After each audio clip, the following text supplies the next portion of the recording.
अस्सलामु अलैकुम नाजरीन। मैं पैसेंजर ट्रेन से तंग गया हुआ था। मैंने बम्बई एक्सप्रेस पकड़ने का फैसला कर लिया। उस औरत ने मेरे दरियाफ्त करने पर मुझे बताया कि ये ट्रेन दूसरे रोज़ दोपहर के बाद होशंगाबाद पहुंचेगी। मैं वापस ज़हीरुद्दीन साहब के मकान या उनकी दुकान पर आने की बजाय सीधा बादशाही मस्जिद पहुंच गया। ये मेरे नज़दीक सबसे महफूज जगह थी। मुझे यकीन हो गया कि दिल्ली में मेरे पीछे खुफिया पुलिस का कोई आदमी नहीं लगा हुआ है। यह सारा इलाका मुसलमानों का था। वहीं दोपहर के वक्त मैंने एक होटल में खाना खाया। इसके बाद वापस मस्जिद में आकर दोपहर के बाद जो नमाज होती है वो मैंने बादशाही मस्जिद या जामा मस्जिद में ही बाजमात पढ़ी। बम्बई एक्सप्रेस 6:15 छोड़ती थी। मैं 1 घंटा पहले स्टेशन पर आ गया। अमृतसर हरदा ज़िला होशंगाबाद का जो 3rd क्लास का टिकट सैयद साहब ने मुझे लेकर दिया था वो मैंने गेट पर टिकट चेकर को बिल्कुल ना दिखाया, ये सोच कर के कहीं वो ये ना पूछ बैठे कि इतने दिन मैं कहाँ रहा। अगरचे उसे पूछने की ज़रूरत नहीं थी और टिकट 15-20 रोज़ काम आ सकता था। फिर भी हिफ्ज़ मतकद्दुम के तौर पर मैं प्लेटफार्म का टिकट लेकर स्टेशन के अंदर गया। प्लेटफार्म पर काफ़ी रश था। ट्रेन अभी नहीं आई थी। मैं गेट से कुछ दूर जाकर एक बेंच के कोने में बैठ गया। हिंदू सिख मुसलमान मुसाफिर अपना अपना सामान लेकर चले आ रहे थे। उनमें औरतें और बच्चे भी थे। रेलवे पुलिस के 2 कांस्टेबल बातें करते मुसाफिरों को देखते हुए मेरे करीब से गुजर गया। इतने में बम्बई एक्सप्रेस आ गया। प्लेटफार्म पर मुसाफिरों में हलचल सी मच गई। मैं भी उठकर मुसाफिरों के हजूम में घुस गया। गाड़ी पीछे से भरी हुई आई थी। 3rd क्लास के एक डब्बे में मुझे भी जगह मिल गई। ट्रेन चलने का नाम नहीं ले रही थी। पहले उसका इंजन बदला गया, फिर खुदा जाने उसके डब्बों में कैसा कैसा सामान लादा जाने लगा। कोई आध पौन घंटे बाद इंजन ने वसल दिया। गाड़ी ने लालटेन की सब्ज रोशनी दिखाई और ट्रेन चल पड़ी। उस वक्त दिन डूब गया था और शाम का अंधेरा गहरा होने लगा था। मैं कोने वाली सीट पर दबे कर बैठा रहा। ट्रेन आहिस्ता आहिस्ता रफ्तार पकड़ रही थी। दिल्ली की आबादी बड़ी दूर दूर तक फैली हुई थी। शहर के मकानों कारखानों वगैरह की रोशनियां ख़त्म होने का नाम ही नहीं लेती थीं। वाकई दिल्ली बहुत फैला हुआ शहर था। इसके बाद हिंदुस्तान के कई दूसरे बड़े बड़े शहर हैं। मैं जागता रहा, मुझे नींद नहीं आ रही थी। इससे पहले जब कभी मैं रेलगाड़ी में सफ़र किया करता था तो मुझे चलती रेलगाड़ी की आवाज़ से नींद आने लगती थी, मगर यहाँ नींद नहीं आ रही थी। दिल्ली के बाद बड़ा शहर गढ़गानवा आया। इसके बाद मिथिला, फिर भरतपुर, फिर आगरा का शहर आया। चांदनी रात नहीं थी, वरना लोग कह रहे थे कि रेलगाड़ी में से दूर ताजमहल का मंजर नजर आया करता है। यहाँ ताजमहल की मशहूर तारीखी इमारत थी जो मुसलमान बादशाह शाहजहां ने अपनी बीवी मुमताज़ महल के लिए बनवाई थी।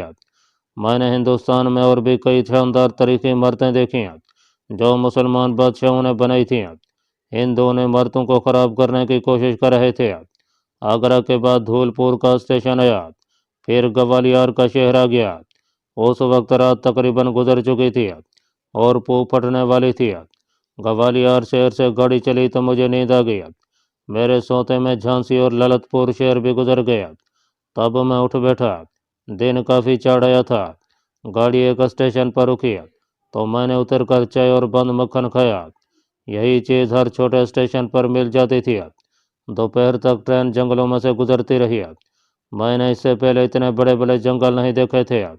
एक मुसाफिर ने मुझे बताया कि ये जंगल शेर, हाथी और दूसरे दरिंदों से भरे हुए हैं। बाद में मुझे भी इसका तजर्बा हो गया था। यह पहाड़ी इलाका भी था और कहीं कहीं हरे भरे मैदान और खेत भी आ जाते थे। मालूम हुआ कि आगे भोपाल का स्टेशन आ रहा है। मुझे दिल्ली स्टेशन पर ही बता दिया गया था कि भोपाल के बाद होशंगाबाद का स्टेशन आता है। मुझे होशंगाबाद ही उतरना था। चुनाचे मैं संभल कर बैठ गया। इस दौरान किसी स्टेशन पर किसी पुलिस वाले ने मेरी तरफ कोई तवज्जो नहीं दिया। कोई इंटेलिजेंस का आदमी भी मेरे ताक़ुब में नहीं था। अगर होता तो मुझे ज़रूर शुबा पड़ जाता। इसकी वजह यह हो सकती थी कि मैं इंडिया के पंजाब के इलाके से बहुत दूर निकल आया था। भोपाल पहुंचते पहुंचते शाम के 6 बज गए। चूँकि शुरू गर्मियों का मौसम था इसलिए अभी दिन की काफ़ी रोशनी थी। यहाँ लाहौर और हमारे पंजाब वाला कोई बाहर का मौसम बिल्कुल नहीं था। यहाँ गर्मी शुरू हो गई थी। ट्रेन के डब्बे के पंखे दिन रात चलते थे। रात को भी हमारे पंजाब वाली खून की नहीं होती थी। भोपाल के बारे में मेरे साथ बैठे हुए मुसाफिर ने, जो मुसलमान था और बम्बई जा रहा था, बताया कि भोपाल मुसलमान रियासत हुआ करती थी, मगर अब उस पर भी दूसरी रियासतों की तरह इंडिया की हुकूमत ने कब्जा कर लिया है। उसने ये भी बताया कि भोपाल के मुसलमान हुक्मरान ने पाकिस्तान के क़याम में बड़ी मदद दी थी और कैद आज़म अक्सर यहाँ आकर ठहरा करते थे, और वह भोपाल के हुक्मरान, जिनका मैं नाम भूल रहा हूँ, बड़ा एतमाद करते थे। बाद में मुझे मालूम हुआ कि शायर मशरक़ अल्लामा इकबाल रहमतुल्लाह अलैह, जिन्होंने सबसे पहले पाकिस्तान का तस्वुर पेश किया था, वो भी वली भोपाल के दोस्त थे और अक्सर भोपाल आकर क़याम करते थे। होशंगाबाद का स्टेशन आया तो मैं रेलगाड़ी से उतर गया। इतना लंबा सफ़र तय किया था कि बैठे बैठे थक गया था। होशंगाबाद का स्टेशन ज़्यादा बड़ा नहीं था, दरमियाना सा रेलवे स्टेशन था। मेरे पास हरदा तक का टिकट था, मगर यह गाड़ी वहाँ नहीं ठहरती थी, इसलिए यहाँ उतर गया था। यहाँ से मुझे लॉरी वगैरह पर सवार होकर हरदा जाना था। उस वक्त शाम का धुंधलका चारों तरफ फैल चुका था। स्टेशन से बाहर आकर मैंने एक छोटी सी दुकान में बैठकर खाना खाया और लारी अड्डे के बारे में पूछा। मालूम हुआ कि हरदा के लिए आखिरी लारी कोई आधे घंटे तक रवाना होने वाली है। लारी अड्डे पर जल्दी जल्दी पहुंचा।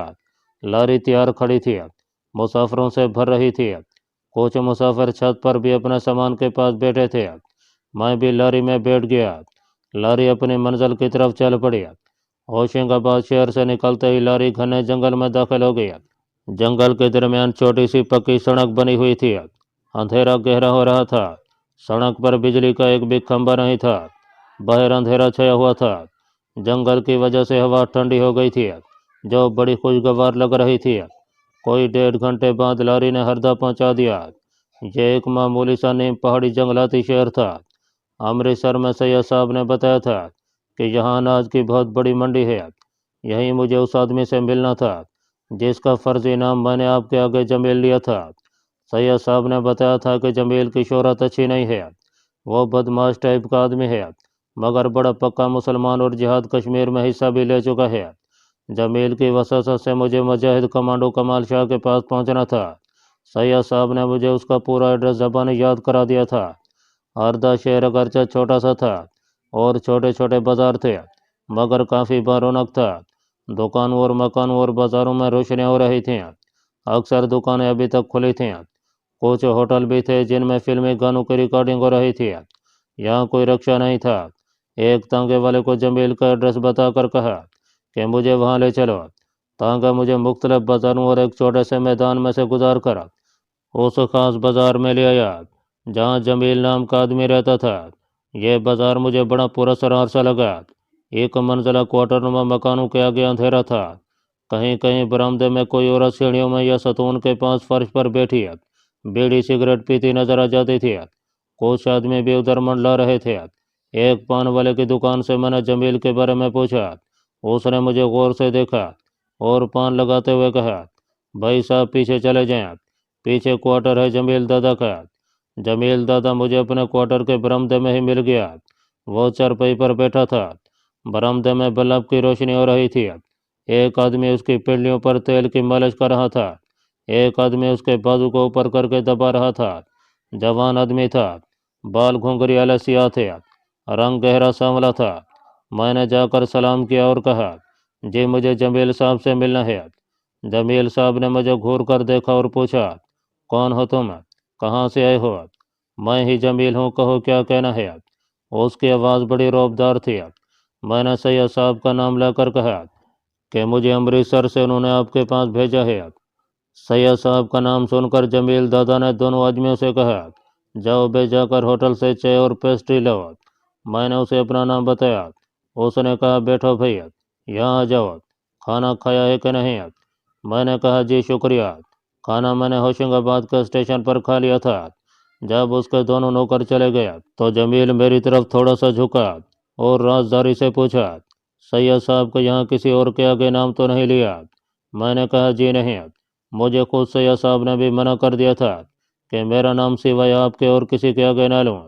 जमील ने मेरी बातों और ज़बान के लहजे से कुछ अंदाज़ा लगाते हुए कहा, लगता है तुम पंजाबी हो, मगर इंडिया के पंजाब में तो कोई मुसलमान नहीं है। मैंने कहा, जी मैं पाकिस्तान से आया हूँ। यह सुनकर जमील दादा एक पल के लिए मुझे तकता रहा, फिर उठकर उसने मुझे अपने गले लगाया, मुझसे गर्म जोशी से मुसाफा किया और अपने पास चारपाई पर मजीद करीब बैठाते हुए कहा, पाकिस्तान पर मेरी जान कुर्बान। अल्लाह रब्बुल इज़्ज़त पाकिस्तान को सलामत रखे। अब बताओ मैं तुम्हारी क्या खिदमत कर सकता हूँ। यहाँ मैं नाजरीन को बताना ज़रूरी समझता हूँ कि मैंने सिर्फ हरदा शहर के जमील का नाम ही फर्जी नहीं रखा, बल्कि हरदा शहर का नाम भी मैंने अपनी तरफ से लिख दिया है। मुजाहिद कमांडो कमाल शाह का नाम भी यह नहीं, और वो भी ज़िला होशंगाबाद के जंगल में नहीं रहता। ये दोनों पाकिस्तान के परस्तार इस्लाम के मुजाहिद अभी बफजल ताला जिंदा हैं। जमील साहब भी भारत के एक शहर में रह रहे हैं, और मुजाहिद कमांडो कमाल शाह भी भारत के एक दूर अफ्तादा जंगल में इस उम्र में भी कश्मीरी मुजाहिदीन को कमांडो ट्रेनिंग दे रहे हैं। मगर यह जंगल ज़िला होशंगाबाद का जंगल नहीं है। असल जंगल का अब सिवाय कश्मीरी मुजाहिदीन के किसी को भी इल्म नहीं है। आगे चलकर भी मैं ज़रूरत के मुताबिक जगहों के नाम और ख़ास ख़ास लोगों के नाम तब्दील करता जाऊंगा। मैं ये भी नहीं लिखूंगा कि जब हम रातों को कमांडो मिशन पर रवाना होते थे तो किन किन रास्तों से गुजरकर अपने टारगेट पर पहुंचते थे। टारगेट आपको ज़रूर सही बता दूंगा, मगर जो कश्मीरी मुजाहिद उसमें गाइड करते थे ना उनके नाम बताऊंगा और ना उन रास्तों के बारे में बताऊंगा जहां से गुजरकर हम टारगेट अटैक करते थे, क्योंकि कश्मीर अभी आज़ाद नहीं हुआ। अभी मुजाहिदीन आज़ादी कश्मीर की जंग लड़ रहे हैं और मकबूजा कश्मीर को भारतीय जबर सदात से आज़ाद कराने के लिए अपनी जानें कुर्बान कर रहे हैं। अब मैं वापस पाकिस्तान के परस्तार जमील दादा के पास आता हूँ। जब उसने मुझसे पूछा कि बताओ मैं तुम्हारी क्या खिदमत कर सकता हूँ, तो मैंने उन्हें सब कुछ बता दिया था कि मैं किस गर्ज के लिए इंडिया आया हूँ, और ये कि मैं जिहाद कश्मीर में हिस्सा लेना और कमाल साहब से कमांडो की ट्रेनिंग लेकर कश्मीर की जंग में बतौर कमांडो भारतीय जरहियत का मुकाबला करना चाहता हूँ। जमील दादा ने मेरे हाथ को अपने हाथों में लेकर चूमा और आंखों से लगाया, कहने लगा, अल्लाह ताला तुम्हें अपने नेक मकसद में कामयाब करे। तुम मुझसे बढ़कर खुशकिस्मत हो। मैं कश्मीर की लड़ाई ज़्यादा देर नहीं लड़ सका, बस एक मजबूरी रास्ते में रुकावट बन गई थी। इतने में चाय आ गई। वो देर तक मुझसे पाकिस्तान के बारे में बातें करता रहा।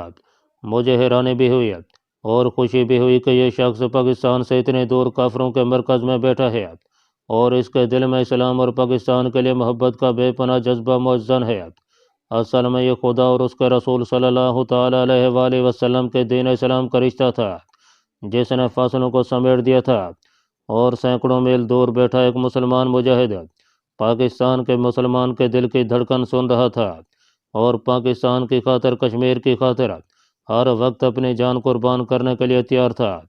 रात गहरी होने लगी तो जमील दादा ने बरामदे में मेरा बिस्तर लगाकर पंखा चला दिया और कहने लगा, तुम आराम करो, सुबह मुँह अंधेरे मैं तुम्हें खुद लेकर कमाल शाह के पास जाऊंगा। उसने बरामदे की बत्ती बुझा दिया। पंखे की हवा ने मच्छरों को मेरे पास नहाने दिया। मुझे बड़ी जल्दी नींद आ गई। मुँह अंधेरे जमील दादा ने मुझे जगा दिया। जल्दी से तैयार हो जाओ, हमें अभी चलना है। मैं मुँह हाथ धोकर तैयार हो गया। जमील दादा ने दो नाली बंदूक कंधे पर डाल रखी थी। यह जंगल बड़े खतरनाक हैं। जंगली दरिंदों से अक्सर आमना सामना हो जाता है। मैं बंदूक के बगैर कभी यहाँ नहीं आता। शहर की आबादी पर पिछले पैर का अंधेरा छाया हुआ था। आसमान के मशरकी किनारों पर सुबह काजब का हल्का नूर झलकने लगा था। ठंडी हवा चल रही थी।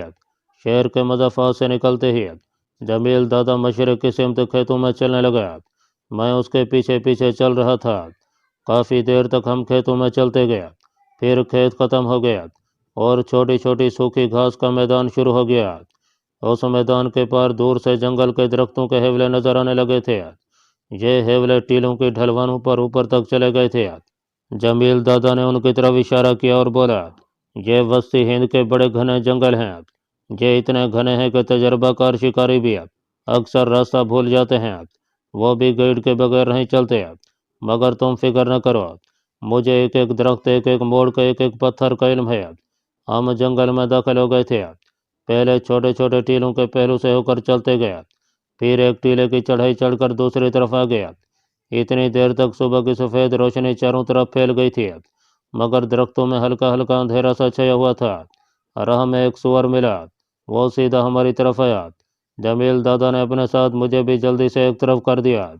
सुअर नाग की सीधा था और उसी तरह आगे निकल गया, फिर पलटा नहीं। उधर ही दरख्तों में खो खो की आवाज़ निकलता गायब हो गया।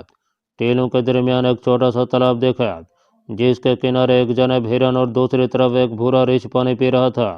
जमील दादा ने रीछ की तरफ देखकर कहा, यह भूरा रीछ इस जंगल का सबसे खतरनाक दरिंदा है। किसी के पीछे पड़ जाए तो फिर उसकी जान नहीं छोड़ता। आदमी दरख्त पर चढ़ जाए तो ये दरख्त के नीचे बैठ जाता है और अपने शिकार के उतरने का इंतजार करता रहता है। मैंने कहा, इन जंगलों में शेर भी होते होंगे, आदमखोर शेर? जमील दादा बोला, हर शेर आदमखोर नहीं होता। शेर बहुत बूढ़ा हो जाए और अपने शिकार के पीछे ज्यादा तेज भाग न सके तो भूख मिटाने के लिए इंसानों पर हमले करने लगता है, क्योंकि जानवरों के मुकाबले में इंसान ज्यादा तेज नहीं भाग सकता। एक बार उसे इंसानी खून की चाट लग जाए तो फिर वो आदमखोर बन जाता है, या किसी अनाड़ी शिकार की गोली से अगर उसका कोई दांत टूट जाए या लंगड़ा हो जाए तब भी वो इंसानों पर हमले शुरू कर देता है और आदमखोर बन जाता है। वैसे आम शेर इंसान पर हमले में पहल नहीं करता, बल्कि इंसान को देखकर जरा सा घुरा कर दूसरी तरफ चला जाता है। हम शेर की बातें कर रहे थे कि जंगल में एक जनब से शेर की धाड़ सुनाई दी। मेरा दिल जोर से धड़कने लगा। जमील दादा ने कहा, घबराने की जरूरत नहीं है, इस शेर ने किसी जानवर को शिकार कर लिया है।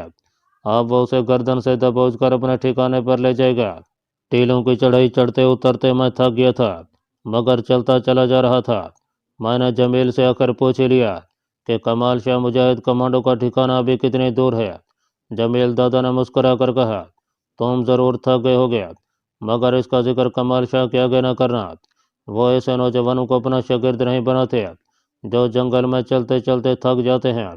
जब वो तुम्हारी कमांडो ट्रेनिंग शुरू कर देंगे तो 2 दिन में तुम्हें सबसे पहले घोड़े की तरह ताकतवर बनाएंगे। इसके बाद और जमील दादा चुप हो गया। इसके बाद क्या दादा? मैंने पूछा। जमील दादा ने सांस लेते हुए कहा, कमाल शाह मुजाहिद कमांडो हैं, वो इस्लाम के शेर हैं, वो तुम्हें भी इस्लाम का शेर बना देंगे। इस वक्त हिंदुस्तान और पाकिस्तान के मुसलमानों को शेर बनने की ज़रूरत है।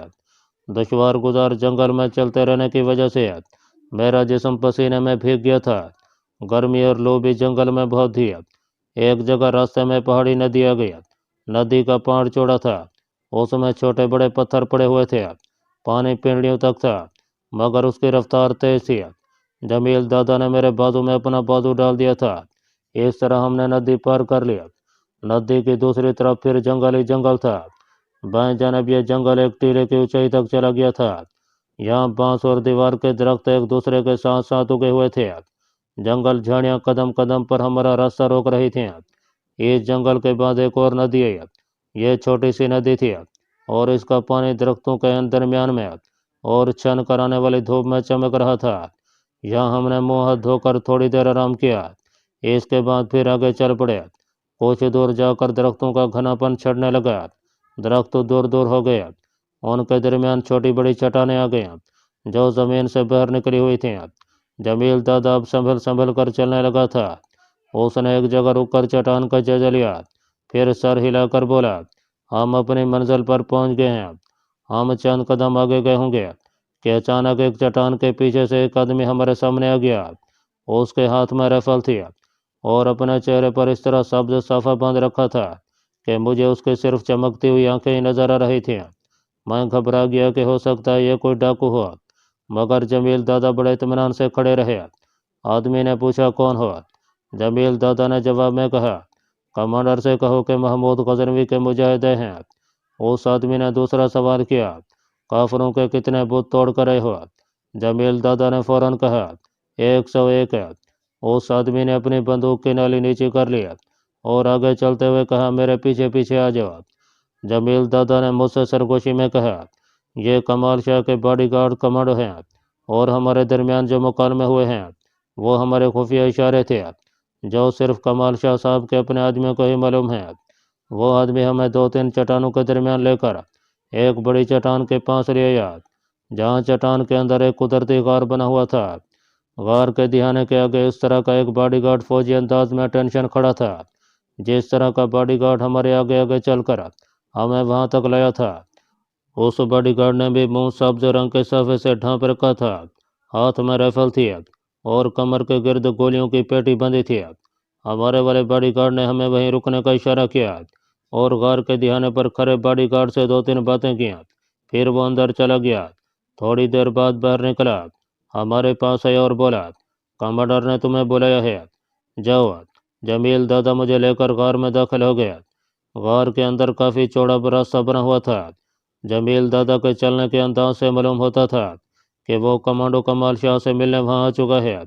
उसने मेरे कान के करीब मुंह लाते हुए कहा, कमाल शाह को सब यहाँ कमांडर कहते हैं, तुम भी उन्हें इसी लक़ब से मुखातिब करना। गार आगे जाकर बाएं तरफ मुड़ गया। आगे एक खुली जगह आ गई। यहाँ चट्टान भी काफ़ी ऊंची थी और ऊपर चट्टानी छत में एक जगह किसी शगाफ में से दिन की रोशनी अंदर आ रही थी। मैंने देखा कि ज़मीन पर एक जगह शेर की खाल बिछी हुई है। खाल पर एक पुख्ता उम्र का आदमी चट्टान की दीवार से टेक लगाए बैठा है। उसके पांव के एक तरफ मिट्टी की सुराही रखी है। दीवार पर उसके सर के पीछे सब्ज जजदान में कोई किताब लटकी हुई है, जो यकीनन कुरान शरीफ ही हो सकता था और इसके सिवा कुछ नहीं था। उस आदमी की शरीर दाढ़ी थी, जिसमें कसरत से सफ़ेद बाल आ रहे थे। रंग साफ था, आंखों में चीते की आंखों जैसी चमक थी। जिस्म भारी न था। उसने भी सर पर सब्ज रंग का साफा बांध रखा था। करीब ही उसकी राइफल और मैगजीन की पेटी पड़ी थी। जमील दादा ने जाते ही अस्सलाम वालेकुम कहा। यह कमाल शाह मुजाहिदिया कमांडर था। उसने वालेकुम अस्सलाम कहकर जमील दादा से मुसाफा किया और मेरी तरफ देखकर मुझसे भी मुसाफा किया और जमील दादा से पूछा, यह नौजवान कौन है? जमील दादा ने कहा, कमांडर, यह पाकिस्तान से जिहाद कश्मीर में शामिल होने के लिए आया है। अमृतसर वाले सैयद साहब ने इन्हें आपके पास कमांडो ट्रेनिंग के लिए भेजा है। कमाल शाह इसी दौरान मुझे मुसलसल घूरते रहे। फिर पूछा, अमृतसर वाले सैयद साहब के पास तुम्हें किसने भेजा था? मैंने अपने वाले साहब का नाम लिया और कहा कि वो सैयद साहब के दोस्त थे और आपसे भी मिला करते थे। मेरे वाले साहब का नाम सुनकर कमाल शाह कमांडो की आंखों की चमक मजीद तेज हो गई। होंठों पर हल्का सा तबस्सुम नमदार हुआ और मेरे वाले साहब का नाम लेकर कहा, तो तुम उन साहब के बेटे हो? मैंने अदब से कहा, जी हाँ। उन्होंने मेरे वाले साहब की खरियत दरियाफ्त की। मैंने कहा कि वो पाकिस्तान में फौत हो चुके हैं। इस पर कमाल शाह कमांडो ने किसी किस्म के अफसोस का इजहार किए बगैर दोनों हाथ उठाकर कहा, दुआए मगफरत। हमने भी अपने अपने हाथ उठा दिए। कमाल शाह कमांडो ने बुलंद आवाज़ में सूरह फातिहा पढ़ी और अपने चेहरे पर हाथ फेर कर मुझसे बराह रास्त मुखातिब होते हुए कहा, तुम्हें कश्मीर की लड़ाई में लड़ने का शौक था तो सीधा कश्मीर चले जाते, यहाँ क्या लेने आए हो? मैं ज़रा ठुठक सा गया। कमाल शाह कमांडो से मुझे इस सवाल की तवक्को नहीं थी। मैंने भी साफ लफ्ज़ों में जवाब दिया, कमांडर, मैं मकबूजा कश्मीर जाकर आसानी से मुजाहिदीन में शामिल हो सकता था, मगर मैं कमांडो बनकर कश्मीर के जिहाद में शामिल होना चाहता हूँ। वो क्यों? कमाल शाह कमांडो ने भौं में ऊपर चढ़ाते हुए पूछा। मैंने कहा, वो इसलिए कमांडर के मैं एक मुजाहिद जवान बनकर दुश्मन के साथ झड़प में 1-2 काफरों को मार सकता हूँ, लेकिन कमांडो बनकर मैं दुश्मन के मोर्चों के पीछे जाकर उनके इम्यूनेशन डिपो उड़ा सकता हूँ, उनकी सप्लाई लाइन तबाह कर सकता हूँ, वो पुल उड़ा सकता हूँ जिनसे दुश्मन की फौज के कन्वे इम्यूनेशन और असला लेकर गुजरते हैं। इस तरह मैं अकेला कमांडो एक ब्रिगेड जितनी तबाही मचा सकता हूँ। कमाल शाह कमांडो की अकाबी आंखें मेरे चेहरे पर जमी हुई थीं। वो मेरी बात बड़े गौर से सुन रहे थे। जब मैं अपनी बात ख़त्म कर चुका तो उन्होंने कहा, तुम्हें यह भी मालूम होगा कि कमांडो जब अपने मिशन पर जाता है तो जिंदा वापस आने के लिए नहीं जाता। मैंने कहा, कमांडर, मैं इस्लाम के नाम पर मरने के लिए आया हूँ, लेकिन मरने से पहले कश्मीरी मुसलमानों के सीने गोलियों से छलनी करने वाली मेरी कश्मीरी बहनों और बेटियों को बेइज्जत करने वाली इंडियन फौज की 2-4 छोनियाँ ज़रूर तबाह करना चाहता हूँ। तब मेरी रूह बड़ी खुशी के साथ अपने जिस्म से निकलेगी। जमील दादा के चेहरे पर भी मेरी बातें सुनकर एक चमक सी आ गई थी। कमांडर के चेहरे से साफ लग रहा था कि उस पर मेरी बातों का कोई ज़्यादा असर न था। उसने पास पड़ी हुई राइफल उठाकर अपने घुटनों पर रखी और मुझसे पूछा, क्या तुमने कभी घोड़ा देखा है?